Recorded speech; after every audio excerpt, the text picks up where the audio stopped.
예, 우리 옆에 분과 인사합니다. 주님의 이름으로 사랑합니다. 예, 어버이날 5월을 보내고 있습니다.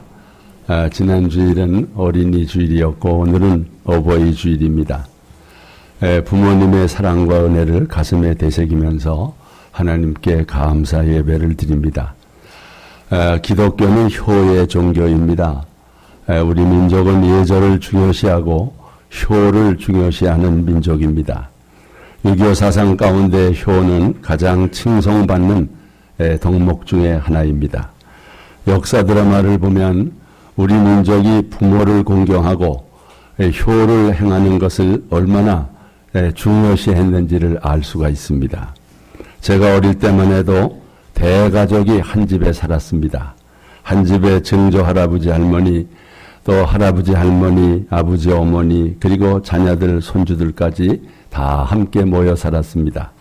그렇게 부대끼면서 자연스럽게 부모를 공경하고 순종하는 법을 배웠습니다. 거기다가 효의 개념을 넘어서 조상을 신으로 숭배하는 신앙까지 생겼습니다. 유교의 전통 예식에 따라서 제사를 드리면서 조상이 와서 먹는다는 민간신앙으로 승화를 시켰습니다. 우리 믿는 성도들은 그런 제사상 앞에 절을 해야 하나 말아야 하나 고민을 해야 했고 핍박 아닌 핍박을 받기도 했습니다. 개중에는 이 제사 문제를 효의 문제로 끌고 가서 예수 믿는 사람들은 조상도 모르는 아주 못된 사람들이라고 따가운 눈총을 받기도 했습니다. 과연 그럴까요? 기독교는 부모도 몰라보는 나쁜 사람들의 종교입니까? 결코 그렇지 않습니다. 왜 그러냐면 10계명 중에 제5계명이 무슨 계명입니까? 내 부모를 공경하라 입니다.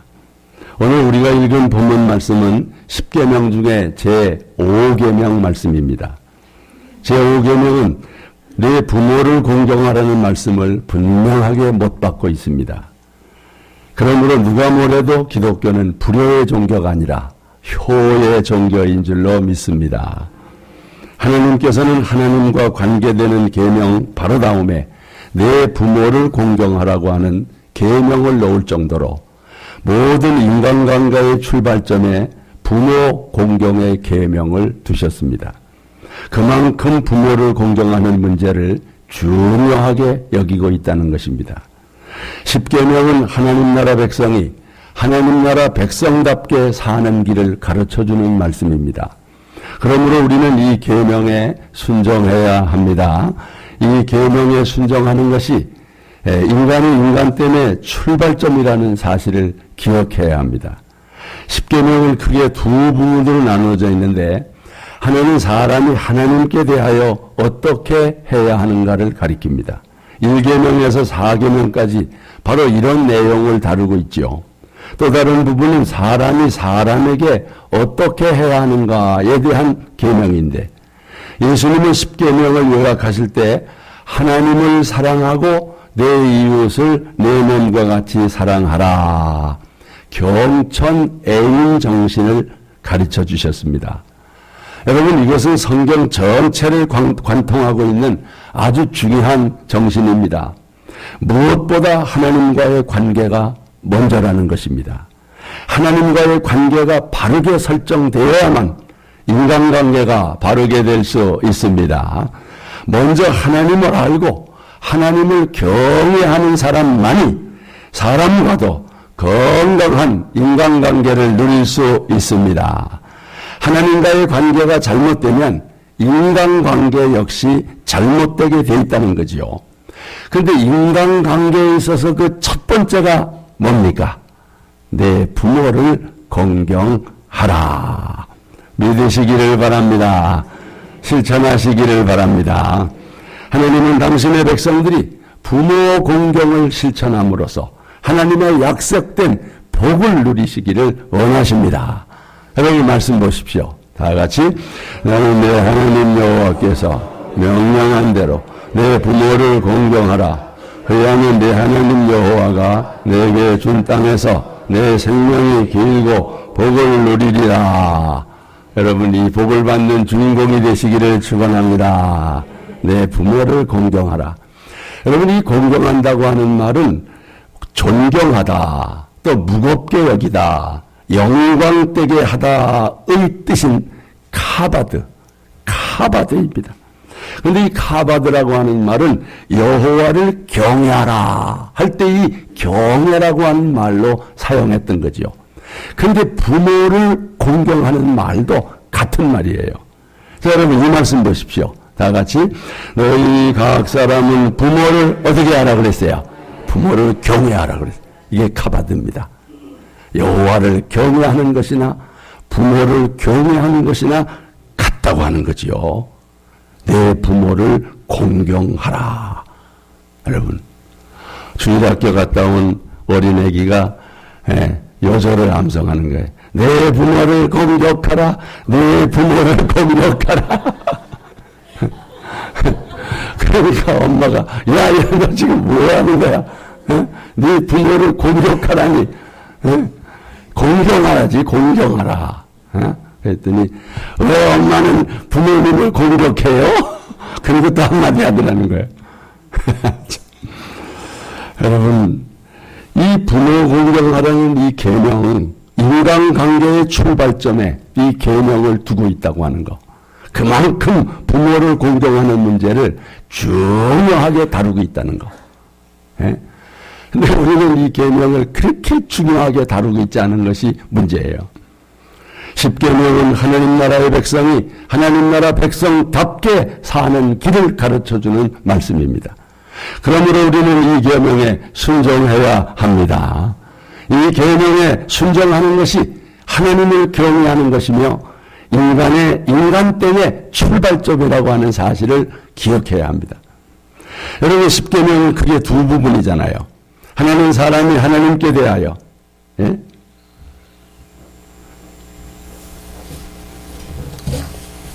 여러분, 그래서 하나님을 경외하라고 하는 이 네 가지 계명, 1계명부터 4계명, 그리고 그 다음 바로 5계명, 뭡니까?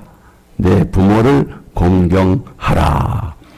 하나님을 경외하듯이 부모를 경외하고 공경함으로써 약속된 복을 누리시기를 축원합니다. 그런데 안타까운 것은 우리 부모님을 공경하지 않고 경히 여기는 사람들이 있다는 것입니다. 요즘 어르신들의 복지가 많이 좋아졌어요. 참 감사해요. 그런데 문제는 어르신들을 마음으로 존경하고 공경하는 태도는 예전만 못합니다. 어르신들에게 인사하는 것만 봐도 그래요. 인사는 고사하고 연세 드신 어르신들을 함부로 대하고 외면하는 그런 일들이 늘어가고 있습니다. 기독교 윤리도 해체되고 공자의 윤리도 죽어가고 있는 것입니다. 성도 여러분, 우리 성도들은 말씀에 순종하는 사람들입니다. 하나님이 기뻐하는 삶을 사는 사람들입니다. 세상은 변해도 하나님의 말씀은 변하지 않습니다. 여러분, 세상이 어떠다 손치기라도 우리 하나님의 말씀 10계명 제5계명을 붙들고 부모 공경의 계명을 실천해야 될 것입니다. 하나님이 이것을 원하시는 것입니다. 설사 부모님을 요양시설에 모실 수 있습니다. 그러나 시설에 무슨 짐을 맡겨놓은 것처럼 생각하면 안 됩니다. 직접 모셔야 하는데 그렇지 못함을 안타까워하면서 자주 찾아뵙는 거지요. 그것이 성도의 마땅한 태도요, 자식의 도리인 줄로 믿습니다. 성경은 부모를 경히 여기지 말라고 엄히 경계합니다. 여러분, 이 말씀 보세요. 다 같이 너를 낳은 아비에게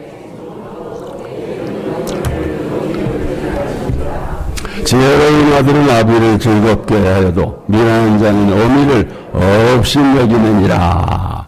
네. 여러분, 지금은 여권이 많이 신장돼서 이제 여성들의 권리가 대단히 커졌지요. 그런데 아직도 가부장적인 색채가 또 남아있기도 하고요.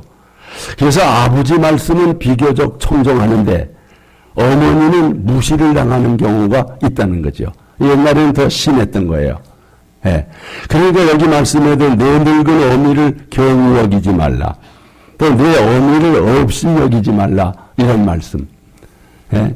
오늘날도 어떤 일에 대해서 이렇게 하면 좋겠다. 그리고 어머니가 말씀하시면 어떤 자녀들은 어머니는 좀 가만히 기세요 하면서 꾸짖는 경우가 있는데 바로 이런 것이 늙은 어미를 경히 여기는 것이다.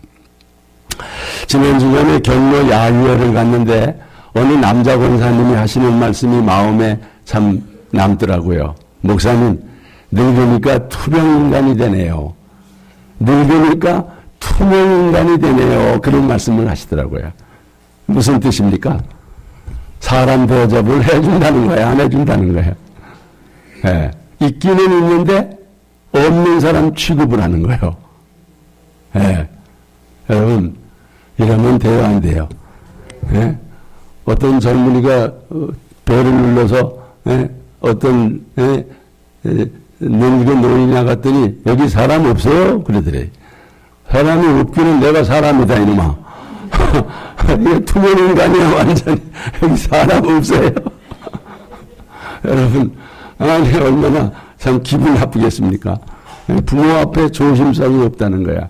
친구들이 와가지고서 그냥 막 여인에게 저런 얘기하면서 재밌게 놀다가 야야 조심해 엄마가 있잖아 했더니 괜찮아 못 들으셔 못 듣긴 나 듣고 있는데 왜 못 듣는다 그래. 아니 투명인간 취급을 하더라는 거지. 여러분 아니 뭐처럼 좀 부모님 찾아가면 이런 얘기 저런 얘기 재밌게 이야기도 주부고 가다는데 말도 안 해. 말의 상대가 안 된다는 거지. 그게 투명인간이 아니면 뭡니까, 여러분? 여러분, 그것이 늙은 부모를 경히 여기고 없이 여기는 거 아니겠습니까? 투명인간 취급받는 부모 마음이 어떻겠어요? 분명히 있기는 있는데 없는 사람 취급받는 부모 마음이 어떻겠느냐고. 여러분, 늙어도 여자는 여자입니다. 그래서 여자분들 아멘 안 하시나? 늙어도 여자는 여자야. 그래요, 안 그래요? 관광하다가 어떤 가이드는 여자 화장실에 밀리니까, 여기 할머니들은 저 남자 화장실로 가야. 저 남자 화장실로 가. 아니, 어떻게 여자 보고 남자 화장실로 가라 그래. 여자는 여자 아닙니까? 나쁜 놈이 있단 말이에요. 아니, 여러분 늙으면 수치심도 없고, 아무것도 모릅니까? 이 부모를 경히 여기는 잘못된 태도라는 거지요.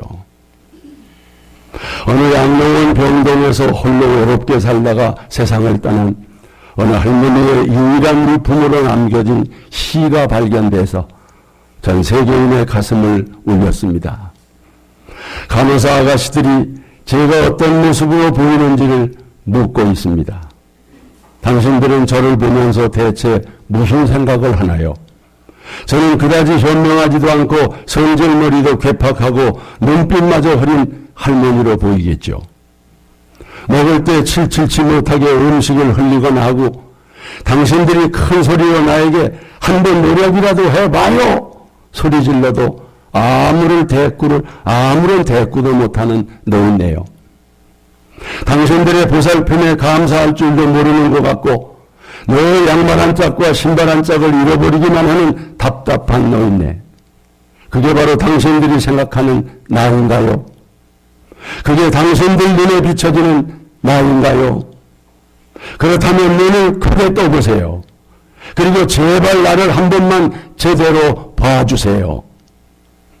이렇게 여기 가만히 앉아서 본부대로 고분고분 음식을 씹어넘기는 제가 과연 누구인가를 말해줄게요. 저는 20살의 꽃다운 신부랍니다. 영원한 사랑을 맹세하면서 콩닥콩닥 가슴에 뛰고 있는 아름다운 신부랍니다. 어느새 25이 되어 아이를 품에 안고 포근한 안식조와 보살핌을 주는 엄마가 되어 있었습니다. 30살이 되고 보니 아이들은 훌쩍 커버리고 제 품 안에 안겨 있지 않았답니다. 40살이 되니 아이들이 장성하여 집을 떠나가 버렸죠. 하지만 남편이 곁에 있어 아이들에 대한 그리움으로 눈물로만 지새우지는 않았답니다. 50살이 되자 다시금 제 무릎 위에 사랑스러운 손주들이 앉아있네요. 하지만 암울한 날이 다가오고 있어요. 남편이 죽었거든요. 홀로 살아갈 미래가 두려움에 저를 떨게 하고 있어요. 제 아이들은 자신들의 아이들을 키우느라 정신이 없답니다. 젊은 시절에 내 자식들에게 퍼부었던 그 사랑을 뚜렷이 난 기억하고 있지요. 그러다가 어느새 노파가 되어버렸어요. 세월은 참으로 잔인하네요. 노인을 바보로 만드니까요. 몸은 쇠약해가고 우아했던 기쁨과 정열은 저를 떠나가 버렸어요. 한때 심차게 박동하던 내 심장자리에 이젠 돌덩이가 자리 잡았네요. 하지만 아세요? 제 늙은 눈두리 안에 아직도 16세 소녀가 살고 있음을. 그리고 이따금씩은 쪼그라든 제 심장이 쿵쿵대기도 한다는 것을. 젊은 날의 기쁨을 기억해요. 젊은 날의 아픔도 기억해요. 그리고 이제 사랑도 삶도 다시 즐겨보고 싶어요. 지난 세월을 되돌아보니 너무나도 짧았고 너무나도 빨리 가버렸네요. 내가 꿈꾸며 맹세했던 영원한 것은 세상에 존재하지 않는다는 무서운 진리를 이젠 받아들여야 할 때가 온 것 같네요. 모두들 눈을 크게 떠보세요. 그리고 날 바라봐 주세요. 제가 괴팍한 할머니라고요. 제발 제대로 한 번만 바라봐 주세요. 나의 참모습을 말이에요.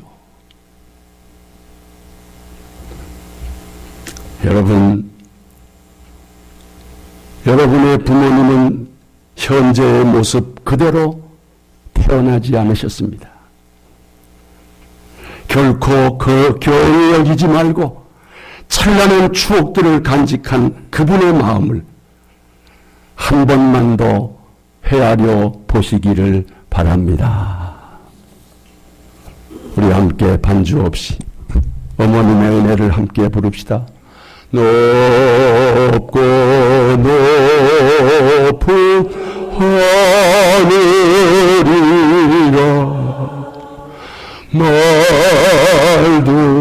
말들하지마 나는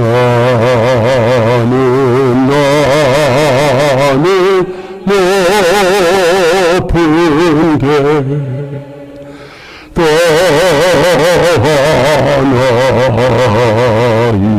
있지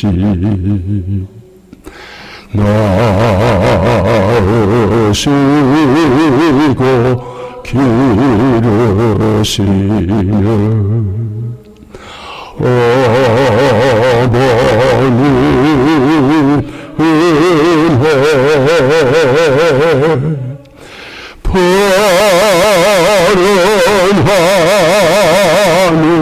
그보다도 높은 것 같은 넓고 넓은 바다라고 말들하지마 나는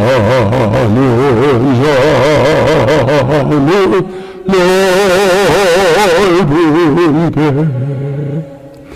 또 하나 있지 사람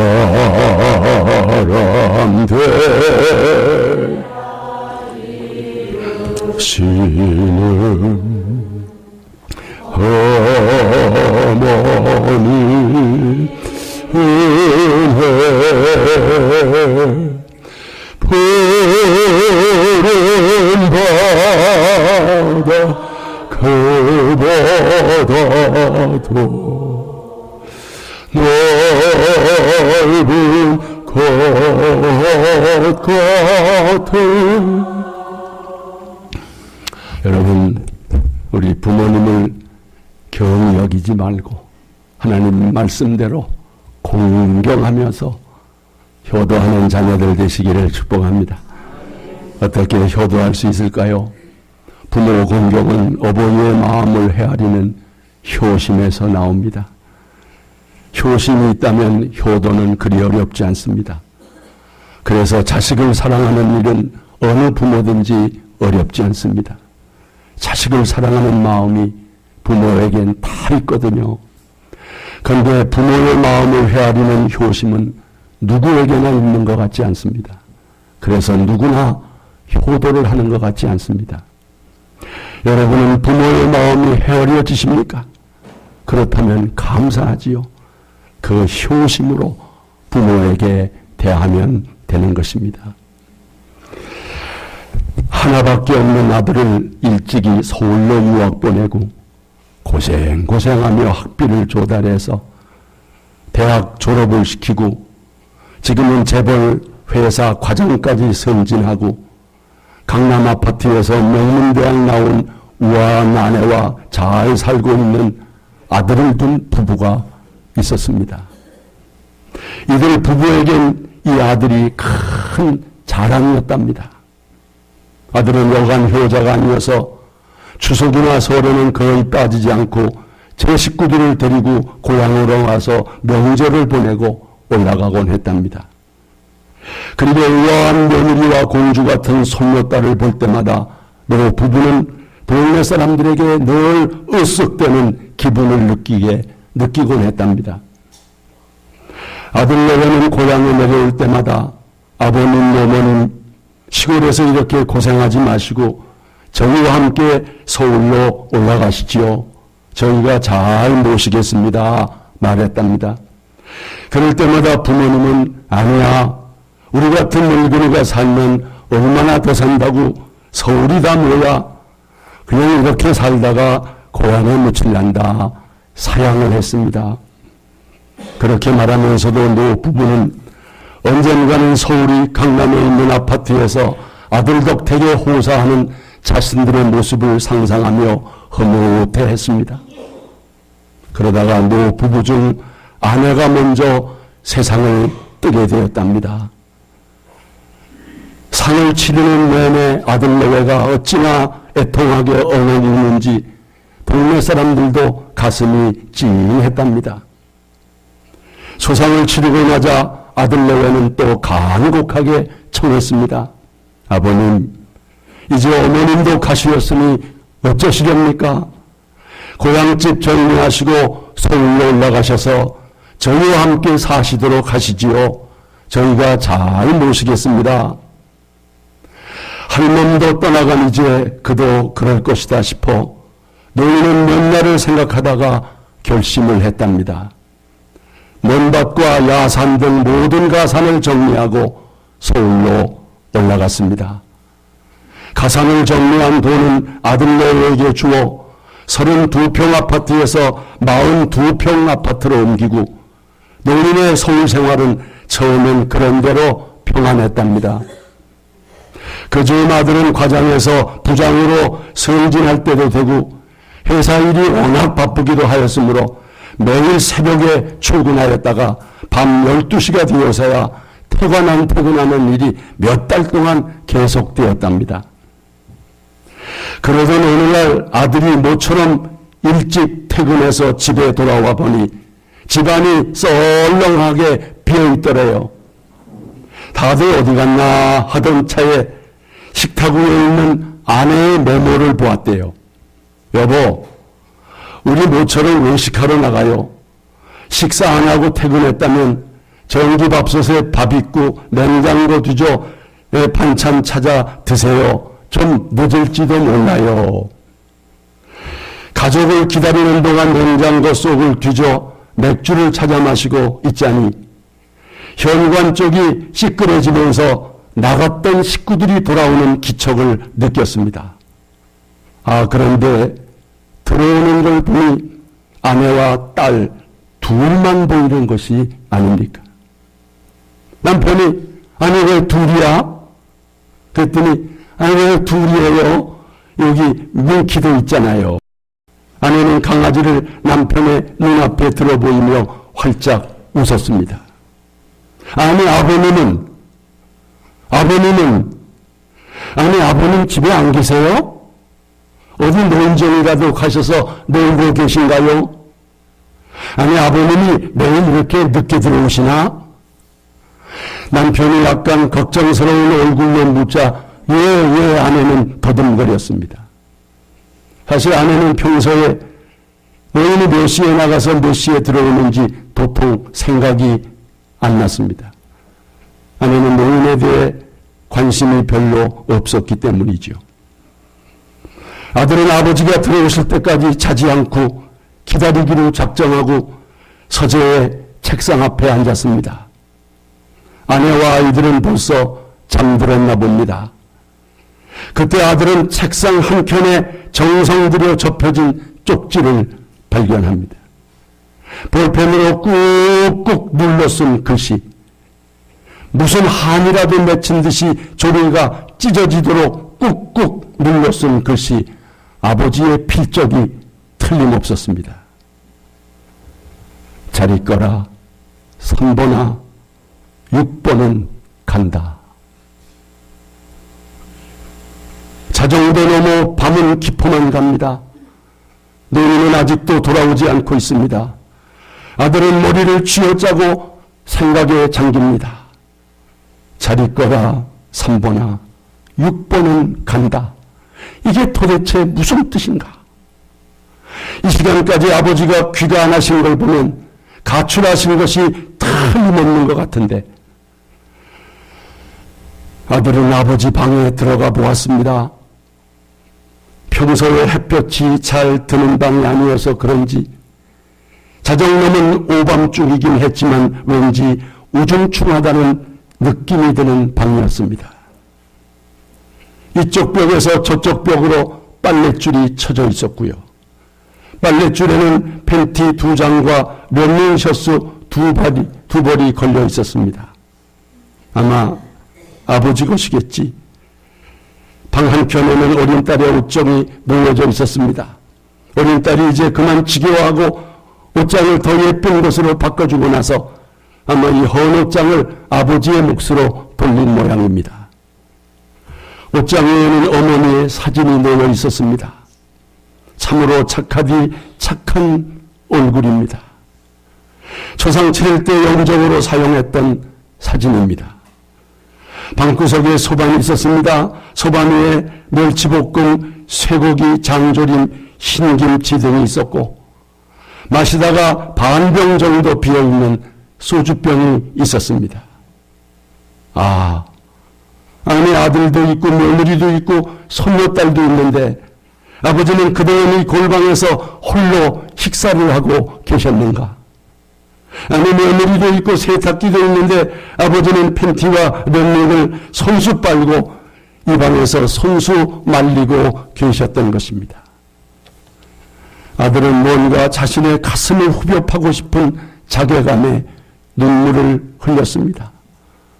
날이 뿌옇게 밝아오자 아들은 아파트 주변을 샅샅이 뒤지며 혹시나 노인이 어디선가 밤을 지새운 흔적이 있는가 살펴보았습니다. 그리고 파출소에 가서 가출 신고를 했습니다. 고향의 이장어른에게도 전화를 걸어보았습니다. 그러나 아버지의 종족은 찾을 길이 없었습니다. 3번아 잘 있거라. 6번은 간다. 이 암호를 풀어야 아버님을 찾을 수 있을 것 같은데 아들은 조바심이 났습니다. 직장 동료, 상사, 대학 동창 등 현명하다는 사람 다 찾아서 이 암호를 풀려고 노력했으나 아무도 그 암호를 푸는 사람이 없었습니다. 몇 날이 지났습니다. 아들은 이제 부장 진급이고 뭐고 아무 생각도 없고 오로지 아버지 생각만 했습니다. 어느 날 저녁 술 한잔에 애잔한 마음을 달래고 퇴근하는 길이었는데 자네 김아무개 영감 자제하는가? 아파트 입구에서 어떤 영감님이 아들을 불러 세웠습니다. 예. 근데 어르신은 누구십니까? 나 김영감 친구일세. 근데 요즘 김영감이 안 보이니 어쩐 일인가? 그리고 자네 안색이 왜 그리 나쁜가? 아들은 창피하긴 했지만 아버지께서 가출한 이야기를 간단히 들려주었습니다.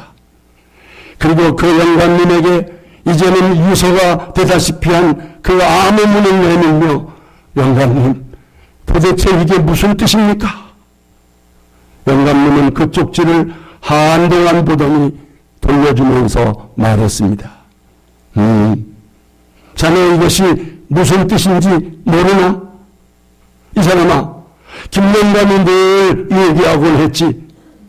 우리 집에서는 며느리가 제1이고 두 번째는 손녀딸이고 3번이 아들이고 4번은 강아지 뭉키고 5번은 가정불안이. 그리고 김영감 자신은 아무짝에도 쓸모없는 6번이라고 하면서 한숨 짓곤 했지. 그렇게 쉬운 것도 자네는 풀지 못하나? 아들은 그만 통곡을 하고 말았습니다. 아버지, 죄송합니다. 어찌 아버지가 6번입니까? 1번 아니 0번이시죠. 돌아서는 아들의 등 뒤로 영감님이 한마디 했습니다. 고향은 면목 없고 창피해서 안 가셨을 거고 집 근처에도 없을 거고 내일부터 서울역 지하철부터 찾아보자고. 뭐 함께 가줌세. 성도 여러분, 여러분의 부모는 몇 번입니까? 가난한 시절에 목숨 걸고 여러분을 낳아서 키우느라고 그토록 고생하신 부모는 아니십니까? 우리 함께 어머니의 마음을 노래하면서 다시 한번 돌아보면서 부모 공경을 다짐합시다.